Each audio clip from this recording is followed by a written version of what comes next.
এখন আপনাদের অনেকের প্রশ্ন থাকতে পারে 26শে মার্চ স্বাধীনতা দিবস কেন এবং 27 তারিখ স্বাধীনতা ঘোষণা কেন। এটা আমাদের এই দাবি ছিল, আমাদের চাকরির কন্টিনিউটি থাকতে হবে। আমরা যদি 27শে মার্চ স্বাধীনতা দিবস করি তাহলে আমাদের জীবনের একটা দিন চাকরি থাকে না। তাহলে আমরা কোথায় ছিলাম? আমরা 25 তারিখ বিদ্রোহ করেছি, তাহলে 26 তারিখ আমাদের জীবনের কোথায় গেল? এটা আমাদের কন্টিনিউটি সার্ভিসের, এটা কন্টিনিউটি থাকার জন্য আর্মির থেকে এটা আমি এই প্রস্তাব রেখেছিলাম জিয়াউর রহমান সাহেবের কাছে।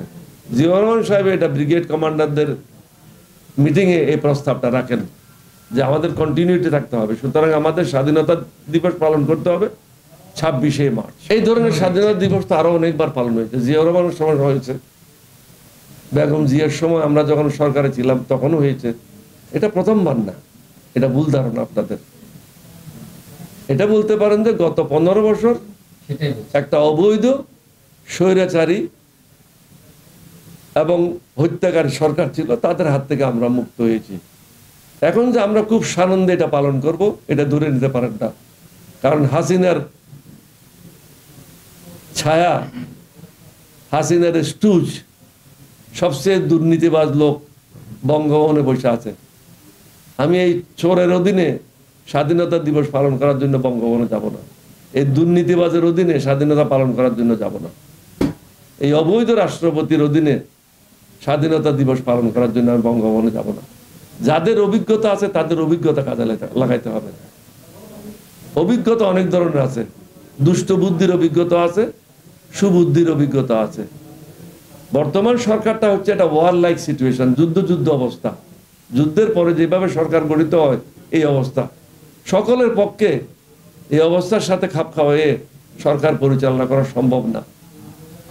আমরা একটা কঠিন সময় পার করছি। আমি আবারই বলি, আমাদের মধ্যে যথেষ্ট সবর থাকতে হবে, ধৈর্য ধারণ করতে হবে, সবাই মিলে দেশটা এগিয়ে নিতে হবে। নতুন এবং পুরনের সংমিশ্রণ হতে হবে। নতুন প্রজন্ম জ্ঞানে গুণে টেকনোলজিতে অনেক দূরে এগিয়ে আমাদের তুলনায়, কিন্তু আমাদের সময় যারা সত্যকার অর্থ অভিজ্ঞতা অর্জন করেছে বিভিন্ন কর্মের মাধ্যমে, সরকার পরিচালনার মাধ্যমে, যাদের বিরুদ্ধে কোনো দুর্নীতির অভিযোগ নাই, স্বজনপ্রীতির অভিযোগ নাই, যারা 12 মানুষ, তাদের সাথে নতুন প্রজন্মের সাথে একটা সংমিলন ঘটে দেশকে এগিয়ে নিয়ে যেতে হবে। দলেরও এলডিপিরও 4 জন লোক শহীদ হয়েছে, 16 জন বিভিন্নভাবে আহত হয়েছে। এখানে বিভিন্ন রাজনৈতিক দলগুলি, বড় বড় রাজনৈতিকগুলি সবাই রাস্তায় ছিল, না হলে ছাত্রদের পক্ষে একা এই মুভমেন্ট করাটা সম্ভব ছিল না। তবে তারা নেতৃত্ব দিয়েছে, এটাই সঠিক। এটার অর্থ এই না যে এটা স্বাধীনতা যুদ্ধ হয়েছে, এটা হলো একটা সরকারকে অপসারণ করার জন্য একটা মুভমেন্ট হয়েছে।